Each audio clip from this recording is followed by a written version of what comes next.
சாமி வாங்க சாமி வாங்க வாங்க.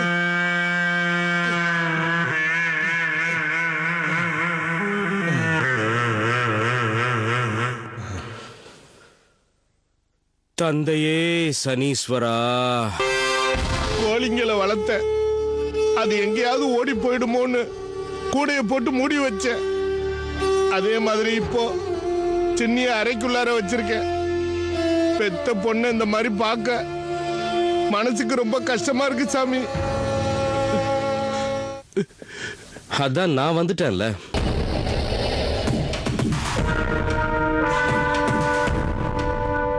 நேத்து ராத்திரி என் தந்தை சனீஸ்வரன் கனவுல சாமந்திப்பூ மாலை போட்டுக்கிட்டு உடம்பெல்லாம் விபூதிய பூசிக்கிட்டு கையில பட்டுப்புடவையும் முகத்துல சிரிப்போடையும் தேர்ல ஏறி வர்ற மாதிரி கனவு கண்டேன். இந்த கனவுக்கு என்ன சாமி அர்த்தம்? பூவும் புடவையும் கனவுல வந்தா சுபகாரியம் சீக்கிரமா நடக்கும்னு அர்த்தம். நாளை மறுநாள் சின்னிக்கும் ருத்ரையாவுக்கும் கல்யாணம் நடக்கும். நாளான்னைக்கே மாப்பிள்ள சின்னிக்கு தாலி கட்டுறாருன்னா எப்படி சாமி? எல்லா ஏற்பாடும் பண்ணணும் இல்லையா? தந்தை சனீஸ்வரன் கனவுல வந்து சொன்ன வார்த்தையை நீ மதிக்கணும் பாலையா. எப்போ அந்த பட்னக்காரங்க இந்த வீட்டுக்கு வந்துட்டு போனாங்களோ அதுல இருந்து நீ நம்ம சம்பிரதாயத்தை மதிக்கல. என் தந்தை சனீஸ்வரனோட வார்த்தையே நீ மதிக்க மாட்டேங்கிற. சனீஸ்வரனோட பேரை சொல்லி 10 பேருக்கு பருப்பு சாதமாவது போடணும் இல்லையா? அதான் என் கவலை. அத எல்லாத்தையும் நான் பாத்துக்கிறேன். நாள் அன்னைக்கு விடிஞ்சதும் 2 பேரும் குளிச்சுட்டு என் வீட்டுக்கு வரணும். மத்தது எல்லாத்தையும் நான் பாத்துக்கிறேன். அதுக்கு தான்யா உங்களை நான் என் குலதெய்வமா நினைக்கிறேன்.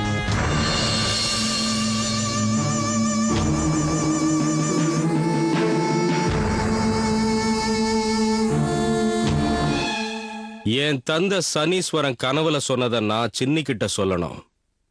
நீ வெளியில போ. ஆகட்டும் சாமி.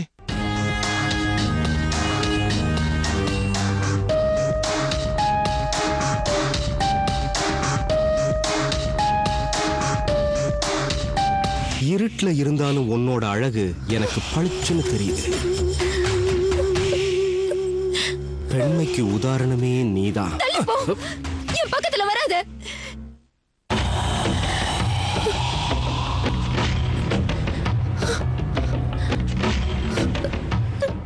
நான் அந்த மாதிரி ஆள் இல்ல சின்னி.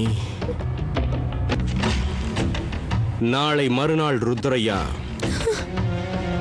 உன் கழுத்துல தாலி கட்ட போறான்.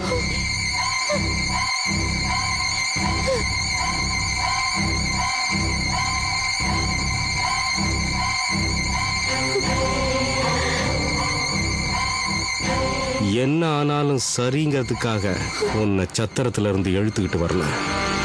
நீ என் வீடு வந்து சேரணும். உன் கால் என் வீட்டுல பதிஞ்சே ஆகணும். நாள் அன்னைக்கு கல்யாணம். உன் கால்ல விழுந்து கெஞ்சி கேக்குறேன், என்ன தயவு செஞ்சு விட்டுடு.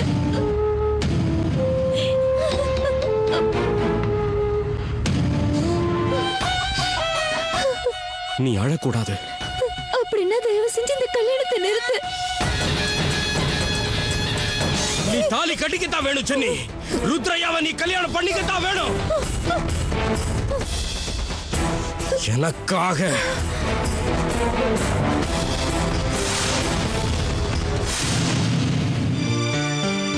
நானும் ரொம்ப நாளா உங்களை கவனிச்சுக்கிட்டு தான் வரேன். ஏதோ ஒரு விஷயத்தினால நீங்க பாதிக்கப்பட்டிருக்கீங்கன்னு எனக்கு தோணுது. அதான் அந்த மாதிரி எந்த பிரச்சனையும் உங்களுக்கு இருக்கக்கூடாதுன்னு அம்மனை வேண்டிட்டு வந்தேன். என்னதான் நீ உடம்புல எண்ணெயை தேய்ச்சிட்டு உருண்டாலும் ஒற்ற மண்ணு தான் உடம்புல ஒட்டும். எனக்காக நீ பிரார்த்தனை பண்றதை விட்டுட்டு உனக்காக நீ பிரார்த்தனையை பண்ணிக்கோ. ஏன்பா அப்படி சொல்றீங்க? நீங்க சதானந்தத்தை ஒன்னும் பண்ணல. ஒருவேளை என்னால சதானந்தாவுக்கு ஏதாவது நடந்திருந்தா ஓ முடிவு என்ன சுரேந்திரா? உங்களை நம்பின பாவத்துக்கு நானும் எங்கேயாவது தூரமா போயிடுறேன்.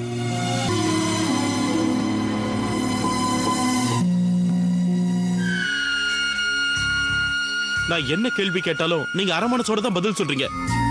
நிம்மதி பறி போயிடுச்சுன்னா ஒரு அனாதை ஆன மாதிரி தான் அர்த்தம். உங்களையே நீங்க அனாதையா நினைச்சா என்னோட நிலைமை என்னப்பா? நான் வேணா அவர்கிட்ட போய் பேசி பார்க்கட்டுமாப்பா? ம்ஹும். வேண்டாம். நீங்க இப்படி கவலைப்படுறதை என்னால பார்க்க முடியலப்பா. விட்டு தள்ளு. நியாயம் வேண்டும், நியாயம் வேண்டும், எனக்கு நியாயம் வேண்டும், எனக்கு நியாயம் வேணும். இன்ஸ்பெக்டர் உடனடியா சஸ்பெண்ட் பண்ணணும். அப்பன் தப்பு செஞ்சா மகன் சமாதானம் பண்ண வந்திருக்கான் பாரு.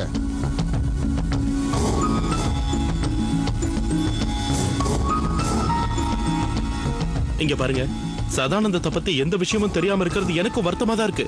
அதுக்காக நீங்க இப்படி எல்லாம் பண்ணா பிரச்சனை எதுவும் முடியாது. அப்போ எங்க மேல யார் எந்த படியை போட்டாலும் அதை கேட்டு நாங்க சும்மா இருக்கணும். உங்க அப்பா தானே சதானந்தன சோமனூருக்கு அனுப்புனாரு. எங்க அப்பா கூட எங்க அம்மா மேல சத்தியம் பண்ணி சொல்றாரு, அவர் சதானந்தத்தை ஒண்ணுமே பண்ணலையா.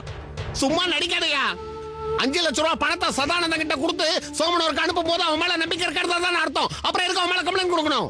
எல்லாமே நாடகம். உங்க அப்பா சார்பா நீ சமாதானம் பேச வந்திருக்க. என்ன செய்யணும்னு எனக்கு தெரியும். நீ இருந்து போடா. உங்களை பத்தி இந்த ஊர்க்காரங்களுக்கு தெரியாதுன்னு நினைச்சிட்டு இருக்கீங்களா நீங்க? இன்னைக்கு 2ல 1 தெரிஞ்சே தீரணும். உங்க அப்பா இங்க வந்தே ஆகணும். அனாவசியமா இந்த பிரச்சனையை நீங்க பெருசு பண்ணாதீங்க. ஏய், உங்க அப்பாவை உங்க அம்மா சமாதி முன்னாடி நின்னு சொல்ல சொல்லு. அப்ப தெரியும் அவர் உண்மை சொல்றாரா இல்ல பொய் சொல்றாரான்னு. ஏய், எங்க அப்பாவை பத்தி தேவையில்லாம ஏதாவது பேசினா உன்னை இங்கேயே கொண்டு போட்டுருவேன், ஜாக்கிரதை. தயவு செஞ்சு சண்டை போடாதீங்க. எங்க தலையெழுத்து என்னவோ அதுபடி நடக்கட்டும். நீங்க அவங்க அப்பாவை பத்தி பேசாதீங்க. இவன் என்ன அவ்வளவு பெரிய ஆளா? இவனுக்கெல்லாம் நான் பயப்படணுமா? வேண்டாம். அவனை அடிச்சுக்கிட்டோம்.